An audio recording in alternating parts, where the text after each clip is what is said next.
Ayah Bunda, jumpa kembali dalam acara Mini Parenting. Dalam acara ini, kami akan menyampaikan tips pendek bagaimana mendampingi anak-anak yang telah Tuhan anugerahkan di dalam pernikahan kita. Saya, Sri Ariyanti Kristianingsih dari Fakultas Psikologi Universitas Kristen Satyawacana. Ayah Bunda, kecemasan bisa dialami oleh siapa saja, termasuk juga pada anak-anak kita. Kecemasan pada anak bisa terjadi akibat berbagai peristiwa yang dialami mereka. Ketika anak kita berada di sebuah lingkungan yang baru, berjumpa dengan orang-orang yang sebelumnya tidak pernah dikenal, hal itu bisa mendatangkan kecemasan. Demikian juga ketika anak kita melihat atau mendengar sesuatu yang menurut mereka asing, hal itu juga bisa membuat mereka cemas. Secara umum, kecemasan merupakan sesuatu yang wajar. Dalam kadar tertentu, kecemasan bisa membuat seseorang menjadi baik, karena orang akan belajar untuk melakukan upaya-upaya supaya dirinya survive. Namun, kecemasan bisa menjadi sesuatu yang buruk ketika berlangsung terus-menerus. Pada anak-anak, munculnya kecemasan akan ditandai dengan berbagai tanda. Ciri-ciri fisik yang bisa dijumpai pada anak seperti gemetar, pusing, mual, sakit perut, nafas menjadi sesak, dan sebagainya. Dan dalam kecemasan, anak bisa menjadi menangis, meronta-ronta, atau mungkin memegang erat orang tua dan tidak mau melepaskan pegangannya. Rasa cemas sangat mempengaruhi suasana batin anak. Terganggunya suasana batin itu akan membuat mereka mengalami hambatan atau gangguan. Akibatnya, aktivitas-aktivitasnya terganggu, bahkan juga bisa mengganggu orang-orang di sekitarnya. Jika kecemasan itu dibiarkan terus-menerus, maka kejiwaan anak juga bisa terganggu. Ayah Bunda, sebagai orang tua, kita mesti peka dengan tanda-tanda kecemasan pada anak kita.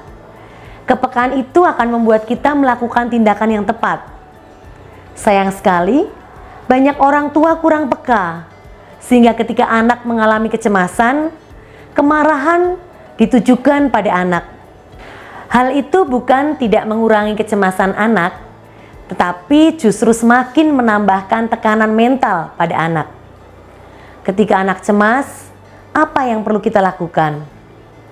Yang pertama, ketika anak berada dalam kecemasan, kita harus mengupayakan diri untuk tetap tenang. Jika orang tua turut dalam kecemasan, maka beban psikologis anak akan semakin bertambah. Dengan menjadi tenang, kita dapat menenangkan anak kita.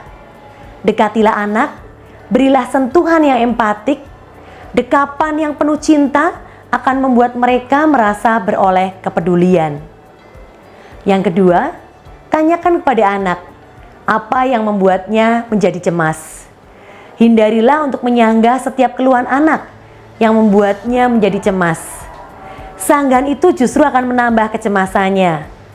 Setelah kita mendengarkan setiap kecemasan mereka, berikanlah pemahaman yang benar dan ajaklah anak untuk mencari cara terbaik guna mengolah rasa cemasnya itu menjadi sesuatu yang baik. Dalam hal ini, gunakanlah suara yang lembut dalam berkomunikasi.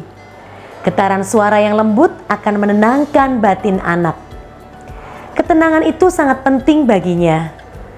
Yakinkan anak bahwa ia akan tetap baik-baik saja karena ada orang-orang yang mengasihinya di sekitarnya. Keyakinan bahwa bersama orang-orang yang mengasihinya, semuanya itu akan menjadi baik dan menjadikan anak beroleh peneguhan. Dan yang ketiga, berikanlah pada anak minuman ataupun makanan yang membantu mereka untuk mengatasi ketegangan fisik akibat kecemasannya. Lakukan dengan tetap tenang dan dalam suasana yang menurut anak tidak mengganggu. Dan yang keempat, ajaklah anak untuk rileks dengan bermain.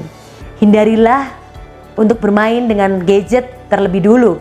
Anak perlu melakukan gerakan-gerakan badan untuk relaksasi melalui permainan-permainan yang menggunakan gerakan tubuh.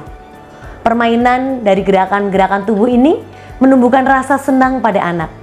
Rasa senang akan menurunkan ketegangan yang membuat anak mampu mengelola rasa cemasnya. Dan yang kelima, ajaklah anak untuk beradaptasi dengan keadaan-keadaan di sekitarnya dan semakin siap menghadapi kemungkinan-kemungkinan di masa mendatang secara mandiri. Contohnya, di awal anak masuk sekolah, biasanya anak akan menjadi cemas. Karena itu ia tidak mau ditinggalkan oleh orang tuanya. Sampaikan pada anak untuk belajar mengelola kecemasan itu secara mandiri sehingga ia siap menjadi pribadi yang tangguh. Ayah bunda, pahamilah anak-anak di tengah kecemasan mereka. Dengan memahaminya, kita akan menjadi pendamping yang baik sekaligus mempersiapkan mereka menjadi anak yang siap menjadi pribadi yang tangguh untuk mewujudkan harapan-harapan anak dan keluarga. Kalau ayah bunda punya pengalaman bagaimana dalam mendampingi maupun mengasuh anak, silakan bercerita di kolom komentar yang sudah tersedia. Atau jika punya permintaan tentang tips parenting yang lain, silakan juga tulis di kolom komentar. Sebagai penutup, ingatlah bila ingin berhasil menjadi orang tua yang bijaksana bagi anak-anak yang telah Tuhan anugerahkan di dalam pernikahan kita, berilah waktu yang memadai untuk mereka bisa bersama-sama beraktivitas bersama mereka. Dan bila bunda dan ayah membutuhkan ide tentang aktivitas bersama dengan anak, silakan lihat acara Geku Giku di kanal YouTube YKB GKI TV. Tuhan memberkati.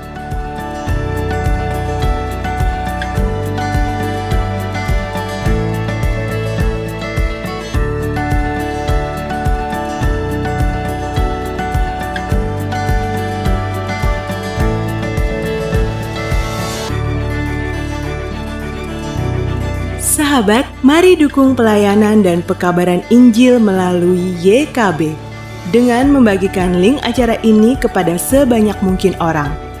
Dukungan juga dapat saudara lakukan dengan mentransfer dukungan finansial ke rekening BCA ke nomor 450 305 2990 450 305 2990 atas nama Yayasan Komunikasi Bersama.